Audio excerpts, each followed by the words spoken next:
Non വെജിനെ വെല്ലുന്ന ടേസ്റ്റിൽ ഒരു സോയ ഡീപ്പ് ഫ്രൈ ഉണ്ടാക്കിയാലോ? 100 ഗ്രാം അളവിൽ സോയ ചങ്ക്സ് എടുത്തിട്ടുണ്ട്. അത് ചൂടുവെള്ളത്തിൽ 10 മിനിറ്റ് ഇട്ട് വെക്കുന്നുണ്ട് കേട്ടോ. അതല്ലെങ്കിൽ തിളപ്പിച്ചാലും മതിയേ.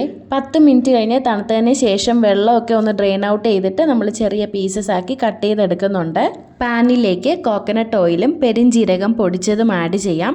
അതിനുശേഷം 2 മീഡിയം വലിപ്പത്തിലുള്ള സവോള കട്ട് ചെയ്തതും കൂടെ ആഡ് ചെയ്യുന്നുണ്ട്. ഇഞ്ചി വെളുത്തുള്ളി ചെറുതായി കട്ട് ചെയ്തതും പച്ചമുളക് ചെറുതായി കട്ട് ചെയ്തതും കൂടെ ആഡ് ചെയ്ത് നല്ലതുപോലെ വഴറ്റിയെടുക്കാം. സവോളയൊക്കെ ഗോൾഡൻ കളർ ആകുമ്പോൾ മഞ്ഞൾപ്പൊടി, മുളക് പൊടി, മല്ലിപ്പൊടി, ഗരം മസാല എന്നിവ ചേർത്ത് ഒന്നും കൂടെ നല്ലതുപോലെ മിക്സ് ചെയ്തെടുക്കാം.